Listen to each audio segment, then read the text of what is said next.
વિદ્યાર્થી મિત્રો, ગુજકેટની તૈયારી અને જેડબલની તૈયારી કરતા હશો તો સદિશ બીજગણિતની અંદર આપણે આજે 2013માં પૂછાયેલા દાખલાઓ જોઈએ. અહીંયા પહેલો દાખલો છે જેની અંદર આપણને એ બાર, બી બાર અને સી બાર એમ 3 સદિશો આપેલા છે અને કહ્યું છે કે કોઈક લેમડા બિલોંગ્સ ટુ આર માટે બી બાર પ્લસ લેમડા સી બારના એ બાર પરના પ્રક્ષેપનું માપ અંડરરૂટ 2/3 હોય તો B bar plus lambda C બાર સદિશ નીચેના 4 ઓપ્શન છે એમાંથી કયો હશે? તો સૌથી પહેલાં આપણે ક્વેશ્ચનને ફરીથી વાંચીએ તો આપણને કીધું છે કે બી બાર પ્લસ લેમડા સી બારના એ બાર પરના પ્રક્ષેપનું માન, એટલે આપણે જોવું પડશે કે બી બાર પ્લસ લેમડા સી બારનું એ બાર પરનો પ્રક્ષેપ એનું માન શું મળે.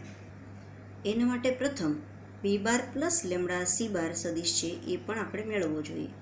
તો બી બાર અહીંયા આપણી પાસે છે આઈ બાર આઈ કેરેટ પ્લસ 2 જે કેરેટ માઇનસ કે કેરેટ અને સી બાર છે આઈ caret plus J caret minus 2 caret.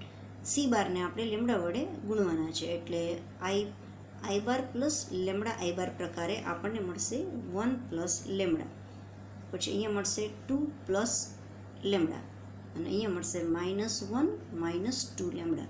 તો B bar plus lambda C બાર કંઈક આપણને આ પ્રકારનું સદિશ મળશે અને આ જ આપણે શોધવાનો છે. આ લેમડાની વેલ્યુ મળે એટલે આપણને બી બાર પ્લસ લેમડા સી બાર મળી જશે. હવે એના માટે આપણી પાસે પ્રક્ષેપનું માન આપેલું છે, એનો ઉપયોગ કરીએ. તો B bar plus lambda C bar dot A bar upon mod A bar is equal to √2/3 છે, જેમાં આપણે B bar plus lambda C બારની જે વેલ્યુ મેળવી દીધી એ મૂકી દઈએ અને ડોટ એ બાર લખીએ. એ બાર અહીંયા આપણી પાસે છે 2 - 1 1. જુઓ 2 - 1 1, એને આપણે સરળતા ખાતર આ જ રીતે લખીએ છીએ. બંનેની ડોટ પ્રોડક્ટ આપણે કરીએ, છેદમાં એ બારનું માન લઈએ. તો એ બાર છે આપણી પાસે 2 - 1 1 માટે એનો મોડ છે મળે આપણને 4 + 1 + 1નું રૂટ. સામે છે √2/√3, આપણે એને અલગ કરી દીધું છે. તો અહીંયા આપણી પાસે છે √6, એને આપણે કરી દીધું √3 × √2, એટલે √3 તો કટ થઈ જશે અને √2 × √2 સામે જશે. અને આ બંનેની ડોટ પ્રોડક્ટ આપણે જોઈએ તો શું છે 2 + 2 લેમડા પ્લસ -1 છે અહીંયા આગળ એટલે થઈ જશે -2 - લેમડા પ્લસ 1, પણ અહીંયા આગળ આ બંને પદ માઇનસ છે એટલે થશે -1 - 2 લેમડા. તો અહીંયા તમે જોઈ શકો છો કે 2 લેમડા કટ થશે, 2 અને -2 પણ કટ થશે, વધશે ખાલી -1 - લેમડા, જેમાંથી માઇનસ કોમન લઈ લઈએ તો આપણને lambda plus 1 is equal to 2 પ્રકારનું મોડની વેલ્યુ મળે છે અને મોડ દૂર કરીએ એટલે +or -2 થાય. તો લેમડાની વેલ્યુ કાં તો આપણને 1 મળે, +or -2 કરીએ અને 1ને સામે જવા દઈએ તો લેમડા બરાબર 1 થાય, અને જો -2 લખીએ અને 1 સામે જાય તો -3 થાય. હવે આપણે જોઈએ કે અહીંયા લેમડાની કઈ કિંમત મૂકવાથી આપણને પરિણામ મળે છે. ધારો કે તમે 1 મૂકો તો 1 + 1 2 મળે છે, જે બધાની અંદર આપણી પાસે 2 છે. અને કદાચ તમે -3 મૂકો તો -3 + 1 -2 મળે, જે ક્યાંય નથી. એનો અર્થ નક્કી થઈ ગયું કે લેમડા બરાબર 1 હોવું જોઈએ. અને 1 આની અંદર મૂકી દઈએ એટલે 2 3 અને -3 મળે છે, જે આપણી પાસે અહીંયા ઓપ્શન બીની અંદર છે 2 3 -3. ત્યાર પછીનો ક્વેશ્ચન છે એ આપણે આમ જુઓ તો સૂત્ર તરીકે યાદ રાખવા જેવો છે. આખું એ પરિણામ કરવા જઈએ તો એ કરવામાં આપણે સમય છે એ ખોટો બગડે એવા પ્રકારનું છે. એટલે અહીંયા જોઈએ તો I caret cross A bar dot B bar into I caret plus J caret cross A bar dot B bar into J plus K caret cross A bar dot B bar. તો અહીંયા તમે જુઓ કે I caret cross A bar dot B bar છે. એનો અર્થ એમ છે કે આઈ એ બાર અને બી બારનું પેટી ગુણન છે. એવા પ્રકારે સાદરૂપ આપી દઈએ આપણે. એ બાર અને બી બાર છે એ આપણે સપોઝ કરી લઈએ આઈ કેરેટ એટલે 1 0 0 થાય અને પરિણામ મેળવીએ તો આપણને આ પ્રકારનું પરિણામ મળે છે. અને પછી એની આઈ કેરેટ સાથે કરી અને જ્યારે બધા સરવાળા કરીએ તો આપણને આન્સર મળે છે એ બાર ક્રોસ બી બાર પ્રકારનો. એટલે અહીંયા આપણે આ પરિણામને યાદ રાખીશું. જુઓ આઈ કેરેટની સાથે એ બાર ડોટ બી બારની ક્રોસ પ્રોડક્ટ છે, જે કેરેટ સાથે પણ એની જ ક્રોસ પ્રોડક્ટ છે અને કે કેરેટ સાથે પણ એની જ ક્રોસ પ્રોડક્ટ છે. જેની સાથે ક્રોસ પ્રોડક્ટ છે એ જ બાજુમાં સદિશ લખેલો છે, બરાબર. તો આ પ્રકારનું પરિણામ હોય તો કંઈ જ કર્યા વગર આપણે સીધું જ એ બાર ક્રોસ બી બાર છે એ યાદ રાખી અને મૂકી શકીશું. તો આ રિઝલ્ટ છે એ યાદ રાખવા જેવું રિઝલ્ટ છે. આપણે એને સાબિત કરવામાં સમય બગાડીશું નહીં, માત્ર એને યાદ રાખવાની ટ્રીક છે એ જોઈ લેવી. ત્રીજો ક્વેશ્ચન છે, જો એ બાર અને બી બાર અસમરેખ સદીશો હોય તો આલ્ફાની કઈ કિંમત માટે સદીશો U bar is equal to alpha minus 2 A bar plus B bar અને B bar is equal to 2 plus 3 alpha A bar minus 3 B bar સમરેખ થાય? આ ખૂબ સરસ પ્રશ્ન છે. જો આપણે અહીંયા જ અટકી જઈએ કે એ બાર અને બી બાર અસમરેખ સદીશો હોય અને પછી આગળ વિચાર ન કરીએ, એના ઉપર જ અટકી જઈએ, તો આપણે એને સોલ્વ કરી શકતા નથી. પણ આપણને શું કીધું છે કે યુ બાર અને બી બાર એ સમરેખ ક્યારે થાય? તો જ્યારે કોઈ પણ બે સદીશ છે સમરેખ સદીશ હોય ત્યારે હંમેશા સમતલીય હોય. સમતલીય સદીશ હોય એનો અર્થ કાં તો એ સમરેખ હશે, કાં તો પરસ્પર છેદતા હશે, વિરુદ્ધ દિશાના હશે, કંઈક સંબંધ તો એની વચ્ચે આપણે સાબિત ચોક્કસ કરી શકીશું. તો જ્યારે સમરેખ સદીશ એમ કહેવામાં આવે ત્યારે એ સમતલીય હોય જ. તો એનો અર્થ એમ છે કે અહીંયા આગળ આપણે એનાથી બનતો જે નિશ્ચયક છે એની કિંમત 0 હોવી જોઈએ. તો આલ્ફા માઇનસ 2 1 અને 2 પ્લસ 3 આલ્ફા માઇનસ 3 આ નિશ્ચયક છે એની વેલ્યુ 0 થવી જોઈએ. સાદુરૂપ આપીએ આપણે એટલે આ પ્રકારનું પરિણામ આપણને મળશે -3 into alpha minus 2 minus 2 plus 3 alpha into 1 અને પછી આલ્ફા મળી જશે આપણને 2/3. બીજી રીતે આપણે વિચારીએ તો બે સદીશ સમરેખ થવા માટે એની વચ્ચે you bar is equal two કે વી બાર પ્રકારનો સંબંધ પણ હોવો જોઈએ. એ રીતે વિચાર કરીએ અને ઓપ્શન પરથી આલ્ફાની વેલ્યુ મૂકીને જોઈએ કે ક્યારે એ પ્રકારનો સંબંધ આપણને મળી શકે છે અને કે તરીકે આપણે શું લઈ શકીએ છીએ. એવું જો એ રીતે સોલ્વ કરીએ તો પણ આનો જવાબ આપણને મળશે. પણ એના કરતાં એકદમ ઇઝી છે. સમતલીય સદીશ ત્યારે જ હોય જ્યારે એ સમરેખ હોય અથવા છેદતા હોય. આ પ્રકારનો કંઈક સંબંધ આપણે બે સદીશ વચ્ચે સ્થાપિત કરી શકતા હોય. તો અહીંયા કીધેલું જ છે કે સમરેખ થાય એના માટે આપણે આલ્ફા શોધવાનું છે. માટે તરત જ આપણે સમતલીય લય અને સમતલીયતાની શરતના મદદથી એકદમ ઇઝીલી આલ્ફા શોધી શકીએ છીએ. ત્યાર પછીનો પ્રશ્ન પણ ખૂબ સરસ પ્રશ્ન છે, નાનકડો પ્રશ્ન છે પણ. ત્રિપરિમાણ અવકાશમાં એક રેખાખંડના XYZ અક્ષ પરના પ્રક્ષેપ અનુક્રમે 2, 3 અને 6 હોય તો રેખાખંડની લંબાઈ કેટલી? 12, 7, 9 કે 6? હવે જ્યારે આપણને આ પ્રક્ષેપ કીધા છે XY અને Z પરના પ્રક્ષેપ 2, 3 અને 6 એટલે એ કોઈ પણ સદીશના XY અને Z યામ છે એવું આપણે કહી શકીએ. તો આ સદીશ એબી છે એના XY અને Z યામ છે તો આપણે એબીની જ લંબાઈ શોધવાની છે. તો એબીની લંબાઈ શોધવા માટે આપણે સદીશ એબીનો મોડ શોધી લઈએ. તો સદીશ એબીનો મોડ શોધીએ √4 પ્લસ 9 પ્લસ 36 એટલે કે 49 એનું રૂટ એટલે કે 7. તો અહીંયા રેખાખંડની લંબાઈ આપણને 7 એકમ મળશે. પાંચમો પ્રશ્ન છે એ 2013માં અને 2014માં બે વખત પૂછાયેલો એવો પ્રશ્ન છે. તો એને આપણે બરાબર ધ્યાનથી જોઈએ. અહીંયા આગળ એમ પૂછ્યું છે કે ત્રિકોણ ABC એ ત્રિપરિમાણ અવકાશમાં 3 બિંદુ આપ્યા છે A, B અને C.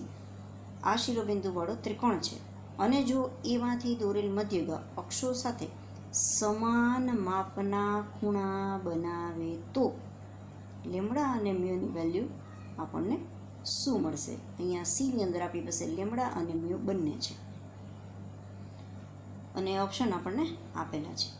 હવે તમને અહીંયા કીધું છે કે એમાંથી દોરેલ મધ્યગા એટલે ત્રિકોણ ABCમાં એમાંથી દોરેલ મધ્યગા એ BC પર હોય, BC બાજુ પર હોય અને BC બાજુના મધ્યબિંદુ માંથી પસાર થતી હોય એટલે એનું એક અંત્યબિંદુ એ બિંદુ હોય અને બીજું બિંદુ છે BCનું મધ્યબિંદુ હોય. એટલે આપણે સૌથી પહેલાં BCનું મધ્યબિંદુ શોધી લઈએ. તો BCનું મધ્યબિંદુ શોધવું હોય તો આ B અને C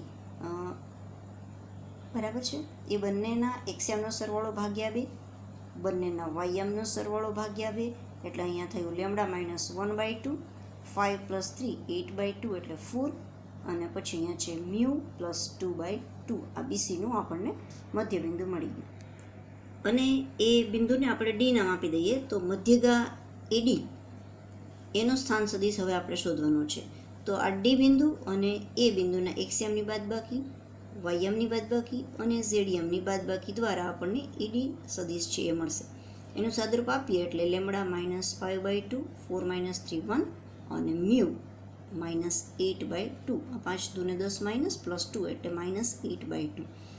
આ જે મધ્યગા છે એ ત્રણેય અક્ષો સાથે સમાન માપના ખૂણા બનાવે છે, એટલે એની દિક કોસાઇન પણ સમાન થશે. એટલે કે કોસ આલ્ફા બરાબર કોસ બીટા બરાબર કોસ ગેમા થશે.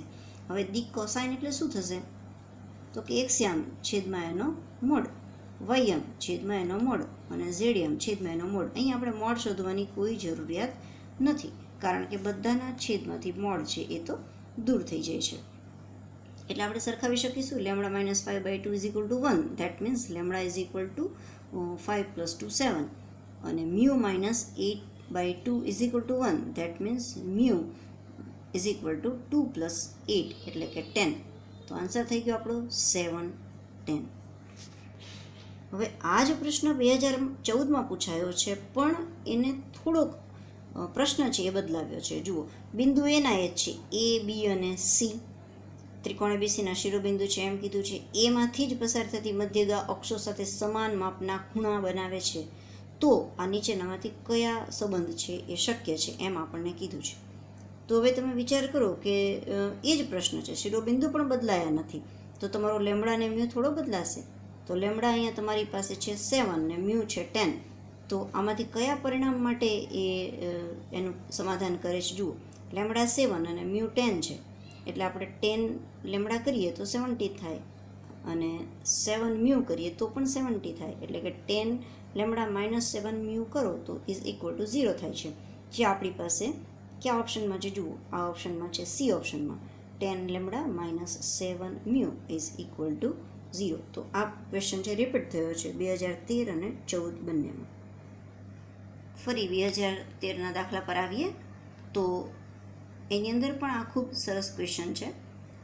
A બાર આપેલો છે, B બાર સદિશ પણ આપેલો છે અને આપણને કહ્યું છે કે જો C બાર એવું સદિશ હોય કે જેથી A bar dot C bar બરાબર મોડ C બાર થાય,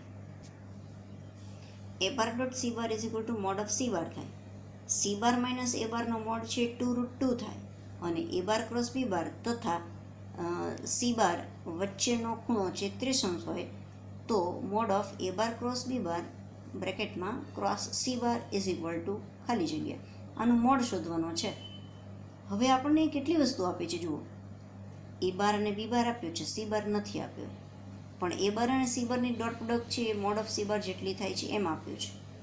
C બાર અને A બારની બાદબાકીનો મોડ આપ્યો છે અને ખૂણો આપ્યો છે એ A બાર ક્રોસ B બાર અને C બાર વચ્ચેનો. તો હવે વિચાર કરીએ કે ખૂણાના આપણી પાસે બે સૂત્રો છે, કોસ અને સાઇન. જો તમે કોસનું સૂત્ર વાપરો તો A bar cross B bar dot C બાર એવું પરિણામ આવે, પણ આપણે અહીંયા જોઈએ છીએ A bar cross B bar cross C બારનો મોડ. તો તરત જ વિચાર આવે કે જો સાઇનનું સૂત્ર વાપરીએ તો અહીંયા થશે sin 30 બરાબર mode of A bar cross B bar cross C bar upon mode of A bar cross B બાર અને મોડ ઓફ C બાર. તો હવે આપણે શોધવું છે A bar cross B bar cross C બારનો મોડ. એને સૂત્રનો કરતા બનાવી દઈએ તો આપણને મળે A બાર ક્રોસ B બારનો મોડ ઇન્ટુ C બારનો મોડ ઇન્ટુ sin 30. sin 30ની વેલ્યુ જાણીએ છીએ 1/2. A બાર ક્રોસ B બારનો મોડ આપણે શોધી શકીશું, પણ મોડ C બાર આપણને સીધી રીતે મળતા નથી, એ તમારે શોધવું પડશે. તો જેટલું શોધી શકીએ એમ છીએ એ પહેલાં આપણે શોધી લઈએ. તો A બાર ક્રોસ B બાર બધાને આવડે જ છે ક્રોસ પ્રોડક્ટ કરતાં.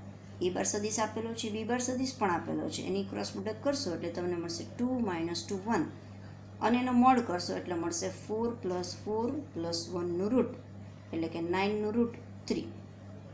Mode of A bar square આપણે શોધી લઈએ તો એ મળશે 4 + 1 + 4. A બાર અહીંયા આપેલો છે સદિશ 2 1 - 2, તો એ આપણને મળશે 9 અને sin 30 1/2. હવે આપણે મોડ ઓફ C બાર શોધવું છે, એના માટે આપણી પાસે હવે શું પરિણામ છે એ જરા જુઓ.